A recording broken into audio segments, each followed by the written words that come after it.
classes. Gonna be fun, having fun with the kids. The kids are all having fun, and we're singing la la la.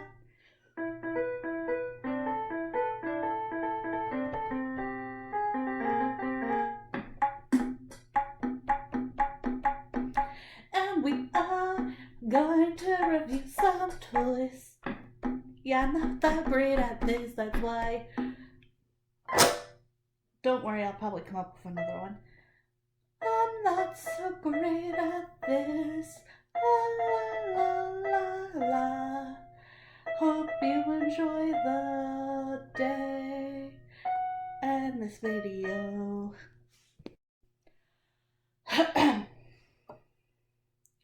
Making magic is so much fun. Making magic all night long.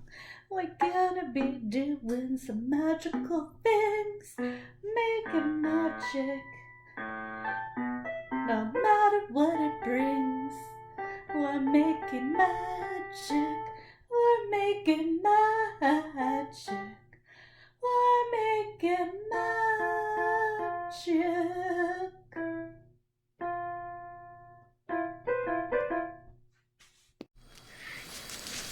Ladies and gentlemen, boys and girls,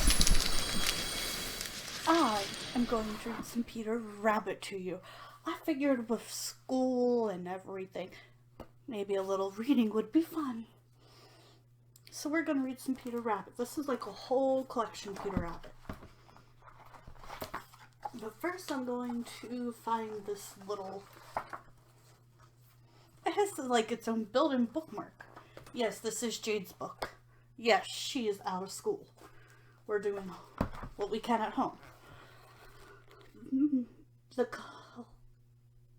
complete Peter Rabbit. Now run along and don't get into mischief. Yes, my hair's a little weird today. Okay. Continuing. They left a great many odd little footmarks all over the bed, especially little Benjamin, who was wearing clogs. Little Benjamin said that the first thing to be done was to get Peter's clothes in order that they might be able to use the pocket handkerchief. They took them off the scarecrow. There had been raining during the night. There was water in the shoe, and the coat was somewhat shrunk. Benjamin tried on the T.O. shatter, but it was too big for him. Then he suggested that they should fill the pocket handkerchief with onions as a little present for his aunt. Peter did not see them to be enjoyable himself. He kept hearing noises. Benjamin, on the contrary, was perfectly at home and ate a leaf of a lettuce leaf. He said that he was in the habit of coming to the garden with his father to get lettuce for their Sunday dinner. The name of the little Benjamin's papa was old Mr. Benjamin Bunny.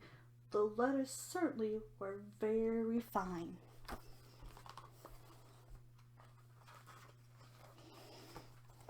This is a really heavy book. Like, really heavy. Oh, goodness. Okay. Peter did not eat anything. He said he should like to go home. Presently, he dropped half the onion. Little Benjamin said that it was not possible to get back up the pear tree with a loaf of vegetables. He led the way boldly towards the other end of the garden. They went along a little walk on planks. Under a sunny red brick wall, the mice sat on their doorstep cracking cherry stones.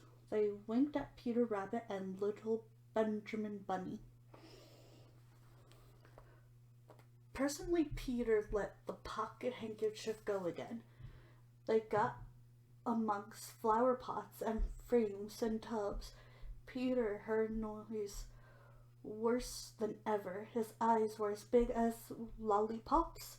He was a step or two in front of his cousin when he suddenly stopped. Again, this book is pretty heavy. This is what those little rabbits saw that around that corner. Little Benjamin took one look, and then in half a minute, less than no time, he had hid himself and Peter and the onions underneath a large basket. The cat got up and stretched himself, came and sniffed at the basket. Perhaps she liked the smell of onions. Anyway, she sat down upon the top of the basket. No, she just likes basket. All animals love baskets, especially cats. Like baskets and boxes. You get them something of their own and they don't like it. They prefer the box it came in. I should know. Oh no, that was my dog. Yes, I have a flower that's similar to each other in my red today. We're reading Peter Rabbit, and it's a huge book. The Tale of Two Bad Mice. Uh-oh. Okay. There were two red look. Okay. Once upon a time, there was a beautiful dollhouse. It was red brick with white windows, and it had real most curtains and a front door and a chimney. It belonged to two dolls called Linda and Jane, and least it belongs to Lancer, but she never orders meals. Jane was the cook, but she never did any cooking because the dinner had been brought ready-made in a box full of shavings. Shavings? I'm not even sure how you say that. There were 2 red lobsters and a ham, a fish, a pudding, and some pears and oranges. They would not come off the plate, but they were extremely beautiful. They must have been fake food. One morning, I'm just gonna say Linda because I'm not sure how, and Jane had gone out for a drive in the doll's portable. I don't know.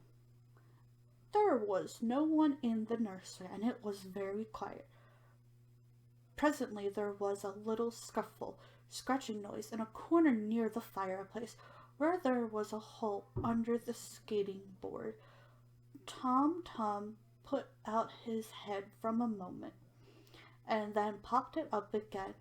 Tom Thumb was a mouse. A minute afterwards, oh boy, Handsome Munchin, his wife, put her head out too, and when she saw that there was no one in the nursery, she ventured out on the oilcloth under the coal box. The doll stood at the other side of the fireplace. Tom and Huncha went casually across the hearthrug. They pushed the front door. It was not fast.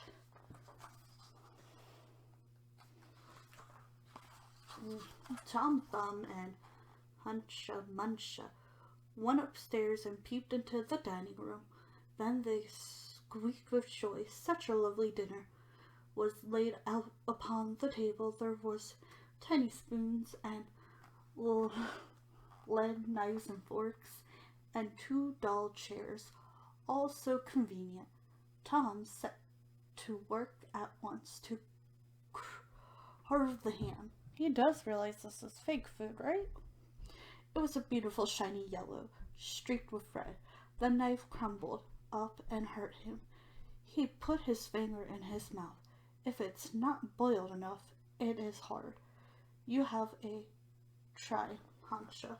Huncha Muncha stood up in the chair and chomped at the ham with another lead knife. It's as hard as the ham, as the cheesemonger said. Huncha, the ham broke off the plate with a jerk and rolled under the table. Let it alone, said Tom. Give me some fresh fish. They still don't know it's fake. Silly mice. We are continuing to read. Yes, I'm probably boring you to death. I'm so sorry. We will do more fun videos later. I just thought maybe if I gave you some reading time or some time to read a little, you'd be okay. And I have a daughter, so, like, yeah. Okay. While Tom was up the chimney, Huncha Muncha had another disappointment. She found some tiny curtains upon the dessert, labeled rice coffee sago. But when she turned them upside down, there was nothing inside except red and blue beads. Then those mice set to work to do all the mischief they could, especially Tom. He took Jane's cloth out of the chest of drawers in her bedroom and threw them out of the top floor window.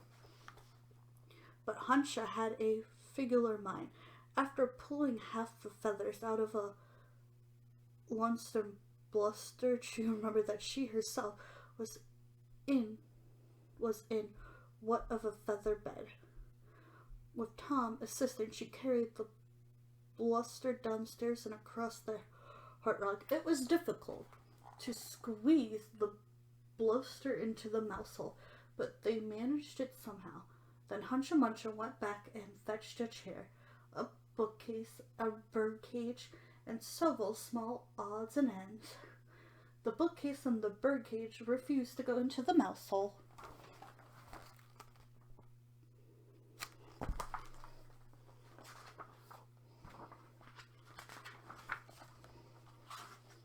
Huncha Muncha left them behind the coal box and went to fetch a cradle. Huncha Muncha was just returning with another chair when suddenly there was a noise of talking outside upon the landing. The mice brushed back to their hole, and the dolls came into the nursery. With a straight met the eye of Jane and Linda. I'm not sure what his name is. Lunsha, whatever.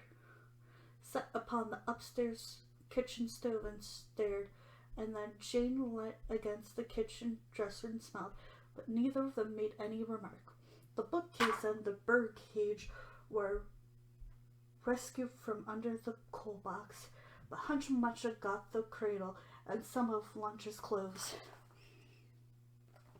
Because they have a baby. Isn't that cute? She also had some useful pots and pans and several other things. The little girl that the doll's house belonged to said, "It will get a doll dressed like a policeman." "I will get a doll dressed like a policeman." But the nurse said, "I will set a mousetrap." So that is the story of the two bad mice. But they were not that so very naughty, very, very naughty after all, because Tom paid for everything he broke.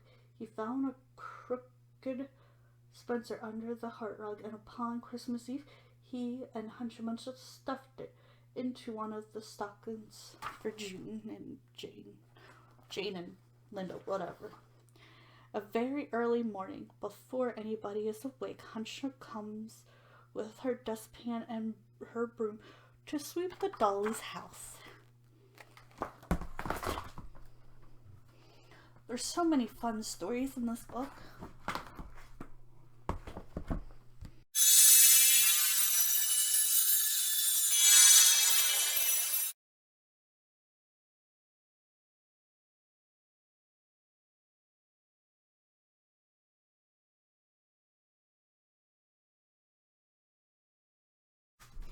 Okay, let's see where we are now. It's gonna take me a minute to catch up. We're here. My nose smells something super sweet coming from the cafe. Oh, yum. I snag a little bite before I fly away. Unicorn eats for free, baby animal petting zoo. How cute is this book? Do you think Jade will like it? My daughter, who loves unicorns, like obsessive. Next, I go to where It's hot, and where there's a lot of scales, the snakes and lizards help me through with their clever use of tails.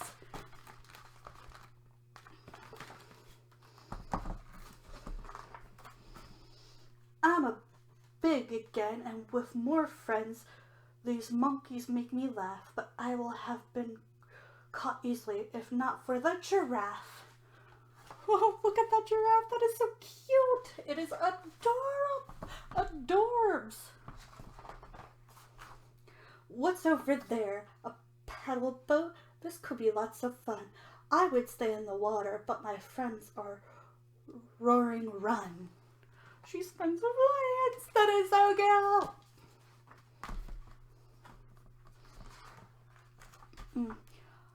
Hang on real quick.